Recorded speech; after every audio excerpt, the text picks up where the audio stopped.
लहानू भक्तांना सप्रेम जयगुरु।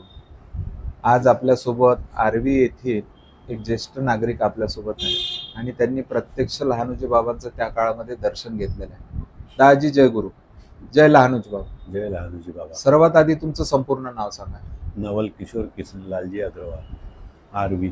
मूळचे आर्वीचेच आहे? मूळचे आर्वीचे। तुम्हाला श्री संत लहानूजी बाबांच्या दर्शनाचा ध्यास कसा लागला हे सांगा साहेब। दर्शनाचा ध्यास म्हणजे माझा दोस्त होता शिवराज इंगळे म्हणून धामंत्रीचा। बर। त्याच्या घरी बाबाजी ये हो आणि तिथं उतरे, रेंगीने यायचे, तिथं उतरायचे, मी तिथं राहो, बाबाजीचं हे करो।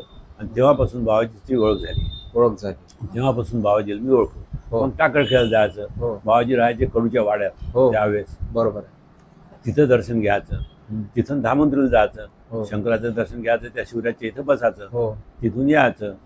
तेव्हापासून जे ओळख झाली लागलं बाबाजीचं सुरू।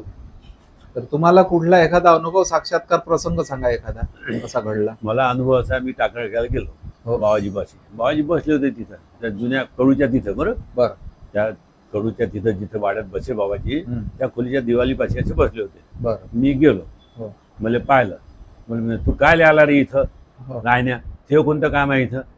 तू आज तर घरी संत आहे म्हणजे तू मायापाशी काय आला, मी काय देणार म्हणजे तुले? बरं, इथं काय गरज आहे म्हणजे तू जा म्हणे आपल्या घरी। एवढं बोलले? मग तुमच्या घरी संत म्हणजे त्याचा कसा उलगडा झाला सांगा। माझे मोठे वडील जे होते ते संत होते। असं काय? त्यांचं नाव सांगा। बंशी महाराज। असं काय? हो काय? त्या अंगावर कपडे नाही घाले, काही नाही, असेच फिरे। नवीन कपडे घालून दिले तरी फेकून दे, कोणाला देऊन दे। असं काय? त्यांचं असंच होतं, संतच झाले होते ते। हो काय? असं काय? तुमचे मोठे वडील? हो। तर मग त्यांचं काही पुण्यस्मरण वगैरे करता का तुम्ही? नेहमी करतो कार्यक्रम। नाही, असं कार्यक्रम वगैरे काही करत नाही, पण पुण्यस्मरण म्हणजे तुम्हाला माहिती आहे? हा, मला माहिती आहे, मी त्याचं नाव घेत असतो रोज। अच्छा, हो, स्मरण करतो, रोज स्मरण करतो। बरं, बाबाजीनं तुम्हाला सांगितलं, लहानूजी बाबांनी सांगितलं? बाबांनी सांगितलं मला। अच्छा, तू याच तर घरी आहे म्हणजे कशाला जातं तू, कशाला आला इथं? असं तरी मी जाऊ बाबाजीपाशी, असं पण कधी काही म्हटलं नाही, म्हटलं त्याच्यानंतर कधी नाही म्हटलं, काहीच नाही। हा एक प्रसंग तुम्हाला साक्षात दिला? हो। तुमच्या मला अजूनही आठवण्यात तसं तेच शब्द आठवत, ज्या शब्दात बाबाजी बोलले म्हणजे तेच शब्द आहे ते पूर्ण ते शब्द तसे। हा एक छोटासा प्रसंग तुम्हाला आठवतो? हे पुष्कळ वर्ष झाले, तेव्हा बाबाजी कडुवाच्या वाड्यात आहे। हो, बरोबर।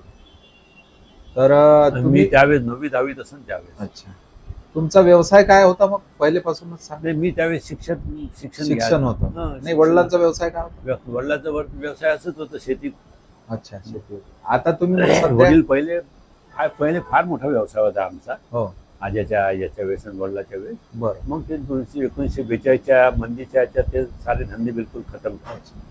तुम्ही मग मधात सर्व्हिसवर होते की? नाही, शेतीच करतो। शेतीच? आताही शेतीच करतो। अच्छा, कुठल्या भागामध्ये शेती आहे मी माझी हातल्या बोरगावला शेती आहे। अच्छा, इकडे। आणि बेळुण्यापाशी राजनी, हिवरा राजनी म्हणून तिथे शेती आहे। अच्छा, तिथे आहे।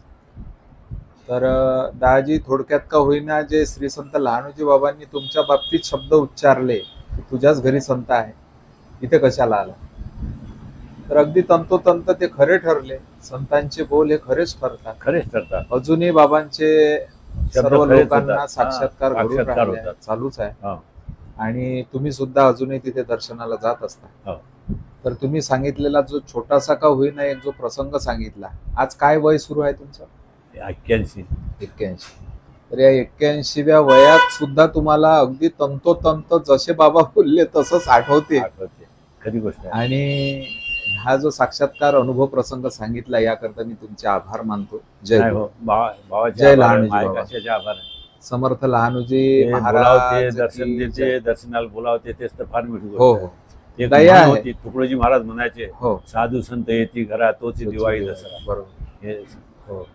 काय होते की आपल्यावर दया आहे, कृपा आहे हे समजायचं आपण। श्री संत लहानूजी महाराज की